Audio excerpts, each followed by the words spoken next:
आरजीकर घटना के विरोध में कांग्रेस की ओर से हाथ में मोमबत्तियां लेकर विरोध मार्च निकाला गया।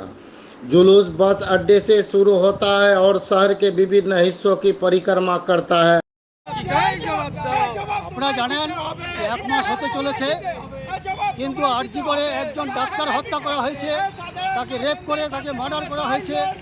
সেই দাবি নিয়ে গোটা রাজ্য, গোটা দেশ, গোটা ইসলামপুর, গোটা বাংলা আজকে রাস্তায় নেমে হয়েছে। মা বোন থেকে লেগে শুরু করে সমস্ত জনগণ, সমস্ত সাধারণ মানুষ, শিক্ষাজীবী, সাংবাদিক থেকে শুরু করে ডাক্তার, নার্স যত আছে সবাই তার প্রতিবাদে আন্দোলন করছে।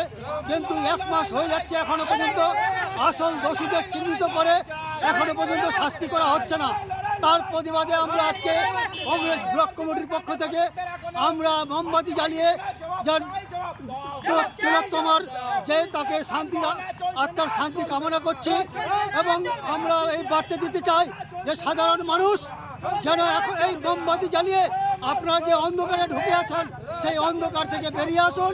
আর আজকে আমরা তাদেরকে অন্ধকার থেকে বেরিয়ে আসার জন্য আমরা মোমবাতি জ্বালিয়ে এই মোমবাতি মিছিল চালাচ্ছি এবং তার আত্মার শান্তি কামনা করি এবং তার পরিবারের সমবেদনা জানিয়ে আমরা আজকে এই কংগ্রেসের পক্ষ থেকে মিছিল করছিলাম। এটা খুবই নিন্দনীয় ঘটনা, খুবই লজ্জাজনক বিষয় পশ্চিমবঙ্গের জন্য। আমরা পশ্চিমবঙ্গবাসী হিসাবে এখন লজ্জিত। অন্যান্য রাজ্য পশ্চিমবঙ্গবাসী বলতে আমাদের লজ্জা পায়। আমাদের রাজ্যের যে পুলিশ ব্যবস্থা, যে স্বাস্থ্য ব্যবস্থা একেবারে তলিয়ে গেছে। স্বাস্থ্যমন্ত্রী নিজেই, মমতা ব্যানার্জি পুলিশ মন্ত্রী, তিনি নিজেই, ওনার উচিত এখন মুখ্যমন্ত্রী থেকে ইস্তফা দেওয়া। কারণ এত বড় ঘটনা এখনও উনি চুপ আছেন। সিবিআই তদন্ত করছে, ঠিক আছে, কিন্তু ওনারও একটা ভূমিকা আছে। পশ্চিমবঙ্গ উনি কীভাবে চালাচ্ছেন সেটা আমরা জনগণ এখন পথে নেমেছি। আমরা আমাদের আন্দোলন চালিয়ে যাব। আমরাও দেখব যে কিভাবে শাস্তি হচ্ছে না।